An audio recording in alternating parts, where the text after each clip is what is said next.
FM here with my tag team partner in podcasting. Hey, it's Eric with WKDQ, and proud to be back for another edition of the Enhancement Talent, talking wrestling. That's right. All that fun stuff. So, the WrestleMania is usually the end of the wrestling calendar year.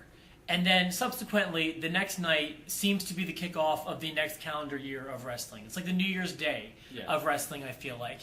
And boy, did we have something to talk about on Monday. Lots from all over the place, really, that started on Monday. You want to talk about Raw? Yeah, and I think, and it's something that you said right after it was over. I mean, it was a great, especially the first 2 hours, but, you brought up, Raw needs to be 2 hours, and you're absolutely right, because the first 2 hours were amazing. Right. Last hour was good, but it was kind of like a normal Raw.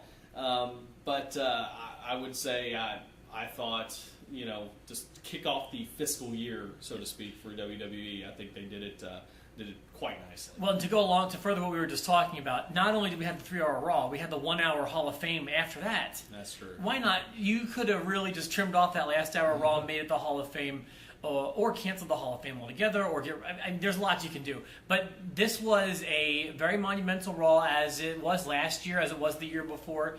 These are important Raws. This is like the don't miss show. To me, Raw was like a pay-per-view. So much happened. Yeah, I got to tell you, as soon as Raw started and to the ring comes Brock Lesnar in his wrestling gear, I was already fired up. Right, I was How long too. have I been saying Brock needs to wrestle on Raw? Now, he didn't technically do that, but he was prepared to go into battle, and that automatically got me excited. He went one better than a fight, or than a match, because he got into a fight. He tore the place apart. He made an impact in a way that most of his matches can't even do. That scene when Raw started to crumble from the inside, when the announcers' tables got flipped, when he F5'd Michael Cole, when the camera guy went down, when Stephanie's freaking out, that is Lesnar. Yes. That is Lesnar. It's gold, and it's it's one of those things to where I don't know that you can ever classify Lesnar as a babyface or a heel, because whatever he does is just gold, and he can do it to anybody, and he doesn't care. Like, it does not matter who he does it to. Yeah, there's like a 3 checks. Are you a babyface? Are you a heel? Or are you Brock Lesnar?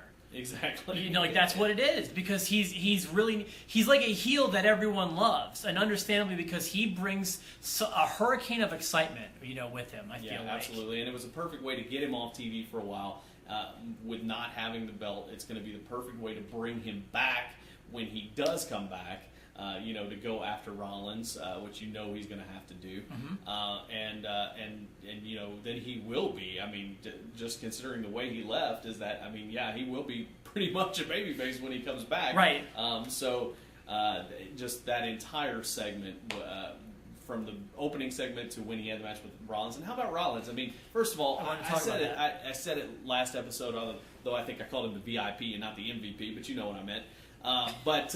Anyway, watching Rollins come out and just play that smug character just so perfectly. He is going to have an epic, cowardly heel run. Yes. And he's going to be up there with the Flairs and Shawn Michaels of the world. He's not there yet, but he will be. Ducking every challenge, trying every loophole, and I'm just ready for this run. I really am. Did you see who his first opponent's going to be at the pay-per-view? Is it official now? I heard it becomes official tonight on SmackDown. Oh, okay. No, I did not. He will be facing Randy Orton at the pay-per-view. Okay, makes sense. And I'm fine with that. That match. We didn't even talk about it on the last episode. Oh, yeah. How do we forget about that one? But that RKO at the end, though. That RK end at the end. Man, I love how he was celebrating even before he got the pinfall. He didn't even... Beautiful. That was outstanding, and I'm so ready for another one of those. Yeah, and I think and we talked about that going in, that would be the perfect way to do it, to have Randy Orton go over. You got a built-in number one contender, so that's good. He's got a lot of challengers lined up now. I mean, because as we talked about, they're short on heels, but they do have a lot of baby faces out there, and now consider how great that makes the Intercontinental and U.S. title look, because you got to think that Daniel Bryan and John Cena could be in line for those title shots as well. You got guys, you got Randy Orton out there, you got Roman Reigns out there, Brock Lesnar, and Brock Lesnar. So all makes sense. Look at all of these challengers over the next year And I think Rollins should hold on to it for a long time. I want to talk about two names you just mentioned: the Intercontinental Champion Daniel Bryan and John Cena, the U.S. Champion. Both had outstanding matches on Monday. They did. And this is what I want, less so from Daniel Bryan, but more so from John Cena. John Cena is a guy who becomes a little irritating in the main event to me. And when he's shoved down people's throats, I love him in the middle of the card. I've been saying that for months since we've been doing these videos. This is where he belongs. He's so good as U.S. champion, I feel like. Yeah, he's gonna have a good run there. I almost thought for a second when they had this whole like open challenge thing that they either debut somebody new or bring somebody, give somebody a new character and have them beat Cena, a la like Carlito back in the day. Sure. And so I almost expected that to happen and have a title change, but I'm kind of glad there wasn't. But I thought the match with Dean Ambrose was great. That little handshake, or high five at the end was good. I felt like it could have gone either way. I'm not sure the whole time Cena's going to win. I love it. I love that. And the match of the night, that wasn't even the match of the night. No. Ziggler and Daniel Bryan giving the Intercontinental title the spotlight that it deserves. I love this. Yeah, and Barrett on commentary was gold too. I think a lot of times they throw people out there and they don't do a good job. Correct. Barrett seemed to kind of corral everything that always happens between Booker and JBL anyway, and he was focused on the match and selling not only how great these two in the ring are, but selling the fact that, wait, how come Dolph Ziggler's getting the title shot and I'm not, and I'm the true champion, and I mean Barrett did an awesome job too, so it'll be a matter of time before he gets back to his rightful place near the top of the card. Great. Anybody who was in that ladder match on Sunday, I feel like could be a viable contender for the Intercontinental title right now. I have a few more things I want to hit. Real quick, I want to mention Sheamus. Mm-hmm. I really liked him on Monday. Really? I did, and I hate saying that, but it's true. The new look is working for me, more so than his old look. I greatly prefer him as a heel. And he was the right kind of heel for me on Monday. I have nothing bad to say about Monday. I like the debut. I hope he and Barrett maybe stay as a yeah, unit. that worked for me. And I'm nothing if I'm not honest, and I never liked him. I'm not saying I love him, but I'm giving this new run, I'm going in with an open mind. And of course there were all the big debuts that happened on Monday too.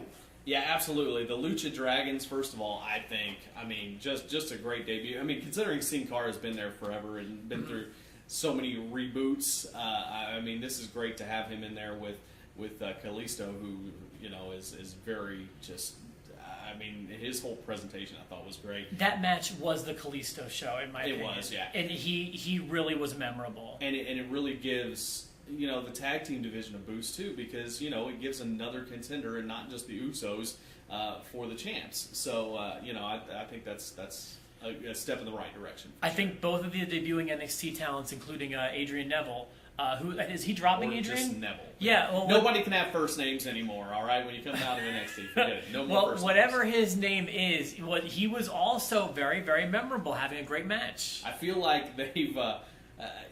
Luckily, he's going to make the most out of this gimmick, which, I don't get the whole, I think they put a cape on him because, he's Mighty Mouse. He's little, get it? And right. I think they've wanted to do something like this ever since, Chris Candido debuted with the company. Sure. And it's just can you just let a person be little and still be very athletic? But either way, he's going to make the most out of it, though. You can tell he's a guy who, who's going to do things. And just to be fair, Neville, while it is just a weird short name, it still has more syllables than his indie name, which was just Pac. So, one more thing I want to mention here. The main event, while it was, full of a lot of talent, from the Big Show and Kane and Rollins, and then you got Reigns and you got Orton. Okay, so all the talent that was there, that's great. But I'm tired of seeing these matches. I feel like I've seen them enough. And it always happens the same way. They work a little heat in, and at the very end, everybody's got to get in their signature moves and lead to one person coming out on top. Can we stop that for 2015? I just, it's okay, and it's a lot of talent, and it's a way to see everybody, but that's a house show thing, Sure. We see that at house shows. Yeah. We've seen it here at house shows. Absolutely. So that's one thing I just want to kind of throw out there. I'm tired of seeing those multi-man matches that end with everybody's finisher. Well, they didn't have a match, so I think they felt like you had to have Orton and Reigns in a match. Whatever. Like I said, signing off. We appreciate you watching. Make sure you subscribe to get all our videos before everybody else. Keep watching for information on how you can win tickets to WWE SmackDown. Starting Monday, right here. The Ford Center. The very next episode, the Ford Center. It's going to be May 12th. We want to put you in the Enhancement Talent section. For myself, the Rob. And for Eric Cornish, thank